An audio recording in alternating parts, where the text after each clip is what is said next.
The Astros stumble into the All-Star break going 1-5 on a 6-game homestand, capping it off with the series loss against the Texas Rangers. It's safe to say that the injuries have started to catch up with this team if they haven't already, mainly the offensive injuries. But regardless, we're going to talk about what went wrong in this series again, as well as preview what's going to be on tap for the Astros coming up on the second half of the season. All coming up next. Stay tuned.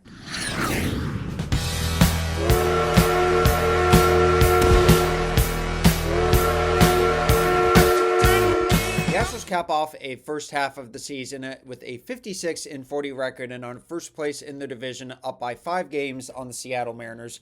About a week ago, we were up by 6.5 games, and now it's down to 5 with a 3-game set against the Mariners at Seattle on tap starting on this upcoming Friday as the first series coming out of the break.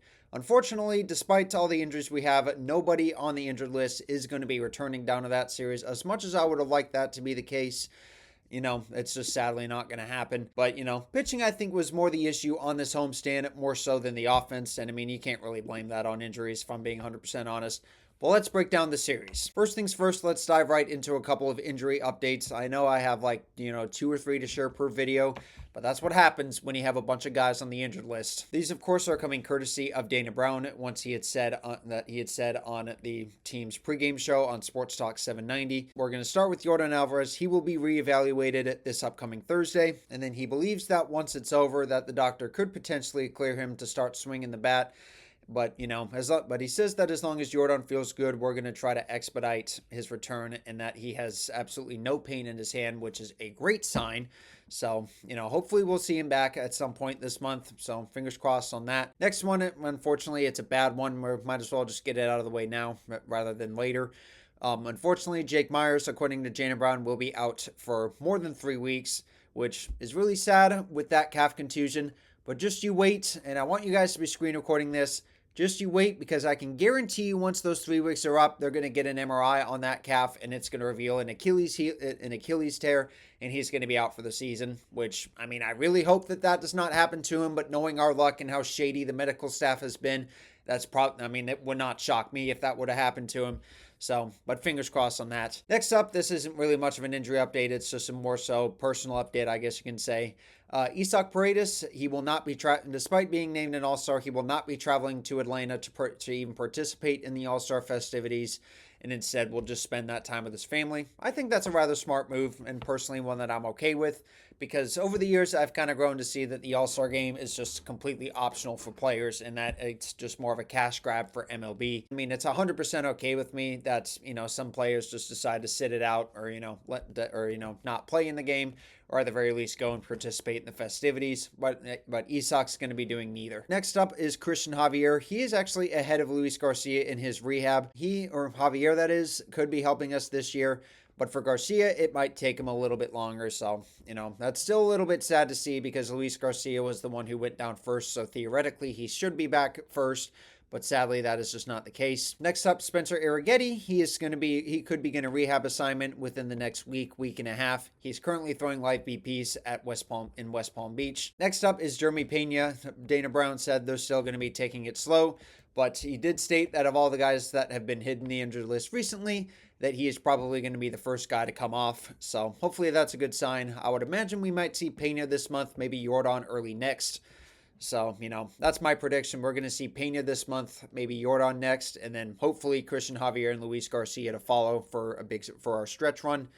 So, currently, as I'm kind of scrolling through this list here, I don't think I'm seeing any other official updates to share as of this moment right now. But looking back on this first half of the season as a whole, man, I really think that it's been a crazy run so far to the season. Just given all the injuries that we had, it's crazy to think that we are still 16 games over 500 going into the All-Star break. And again, our roster is practically held together by duct tape from the pitching rotation to the starting lineup. And the bullpen, of course, is totally fine. Granted, you do have one or two guys in the bullpen on the injured list. But like for the most part, it's crazy to think, given all the injuries, that we are 5 games up on the Mariners, who have just went into Detroit and swept the Tigers, mind you. So I mean, they're going to be starting to heat up a little bit. But even the AL standings race as a whole is starting to get pretty tight because, our comfortable lead we had on the Blue Jays, or the AL East leader at this point, is all but gone. Because, at this point now it's going to be a battle for who's going to be getting the top 2 seeds. Detroit has the first one locked up, no doubt. But, now it's going to be a battle between us and the Blue Jays for that second spot. And I'm excited for how the rest of the season is going to be shaping out. But regardless, though, this is the best record that the Astros have had going into the All-Star break since 2021, when they were 55-36 going into the All-Star break. The following season, of course, they finished 4 games better with 1 win shy of 60. During that season, of course, we all know what happened that season. But now this season, we finished 56-40, which, like I said, that is our best record in the last 5 years since 2021. So overall, I'm feeling very pleased with how well we had performed in the first half of the season. But let's be real, dude. This team is practically running on fumes. And, it's pretty obvious that there's no team in the league that needs the All-Star break more so than this one. But diving straight into the series itself here, starting in this first game, Lance McCullers, who has been solid on the road, is still struggling at home as he would go on to give up, it looks like, I think, 5 runs over the course of this game in the series opener. The first 2 for the Rangers came in the top of the first inning on a 2-run single by Evan Carter. The Astros would answer right away with an RBI ground up by Christian Walker, though that's all they would score in that inning. In the top of the third, though, the Rangers would tack on 3 more, starting with an Adolis Garcia home run, ultimately one of 2 home runs that he would hit in this series. So pretty much reopening old wounds with this guy still continuing to own us, just, given how much of an asshole that he has been to us since in the ALCS. For the most part, cooler heads against them prevailed. We didn't really get into too much controversy with him. I guess you can say, like, he wasn't hit by pitches or anything like that. But the big blow in that inning, like I said, it was a 2-run double by Jonah Heim that was just out of the reach of Cam Smith. So it was 5-1 Rangers going into the bottom of the 4th. Victor Caratini, who has been hot as of late, would continue his heater with a 2-run home run to make it a 2-run game. But unfortunately, that is as close as the Astros would get, as Wyatt Langford would hit a 2-run home run in the top of the 7th to put the Rangers up 7-3. That was the final score in this game. Overall, pretty rough night at the ballpark. It's pretty clear that Lance is still struggling at home. I'm still a little bit upset about it because, I really was hoping that he would try and get his act together coming off of a stellar start in LA. And he didn't do too bad. But for the most part, man, like I said, this is, I think, now his 9th start, I believe, since coming off of injury, 4th maybe at home. He needs to try and get it together because, a week ago, I saw the total fest that he had put up against the Cubs. No offense to Lance personally, but the fact that he still is throwing out outings like this is just not cool. And like I said, he just needs to get it together. And it's sad to think that we could potentially be dealing with another year of this because his contract does not expire until next season. Would be sad for him to go at that point. Knowing my luck, we're probably just going to have to ride out the rest of this season with him like this. And then maybe he'll just have a solid rebound season in a contract year or so. Going into game 2, this was the one game where the Astros they had won. And also, I did forget to mention at the start of this video, prior to Friday's game, the Astros had made the call to Bryce Matthews, who has been absolutely killing it down on AAA. He was our number 1 prospect coming into this weekend series and made his major league debut over the first 2 games of this weekend series.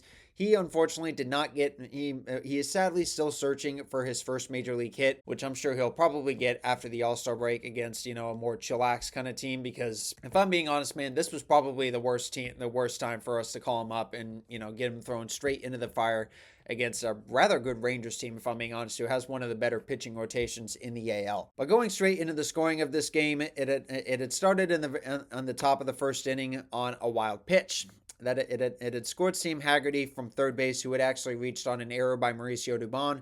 So it was an unearned run. Framber Valdez, of course, that was the only run that the Rangers would score with Framber on the mound over the course of this game. But it would not stay that way for long, as in the bottom of the first, Altuve, who had 36 career home runs against the Rangers coming in, would add on to that with another home run off Jacob deGrom. And this home run would be a huge milestone for the Astros because it would be home run number 2,500 hit in the history of the downtown ballpark. And I say the downtown ballpark because it's gone through several different name changes, 2 to be exact, since it opened as Enron Field in the year 2000. And George Springer was responsible for 1,500 and 2,000 over the past decade. So it's fitting that Altuve was responsible for 2,500. And as cool as I think it would be for him to hit 3,000 at this ballpark, unfortunately, I don't see that happening, at least not yet. But postseason home runs do still count towards that counter. So, I mean, hey, one can dream, right? But it would not stay tied for much longer after that, as Yonier Diaz would take Jacob deGrom deep yet again with another solo home run to make it 2-1 Astros. Mauricio Dubon would hit another home run in the 7th inning onto the train tracks to make it 3-1. But sadly, that lead would not last, as in the top of the 8th, Marcus Semien would take Ryan Abreu deep, snapping his scoreless inning streak with a home run onto the train tracks. And of course, prior to this, the ump had actually missed a check swing call on him earlier in this AB. Because I'd have to go back and look for it. I don't think I'd be able to find it prior to editing this, but But it was pretty clear that after looking at it, that Marcus Semien had clearly went around on a pitch that he had checked his swing on. But the first base umpire ruled that he did not go around, which, like I said, it was clearly missed. And I still don't understand why humans are still making it check swing calls. Seriously, check swing calls should not be made by the naked eye anymore, because ever since that playoff game between the Dodgers and Giants, it's been so controversial anytime that it happens, whether they get it right or not. And eventually, Kyle Higashioka would hit a home run off of Josh Hader with 2 outs in the top of the 9th, snapping Josh Hader's streak of 25 straight saves to start the season. Personally, man, I did see that coming from a mile away. And I was a little bit upset about it, especially since this home run would have only been a home run in just one stadium. It's starting to scare me just a little bit because Hader has given up a home run in 3 of his last 4 appearances. This one, of course, like I had snapped his streak of 25 consecutive saves to start the season. Something that was bound to happen for him at some point.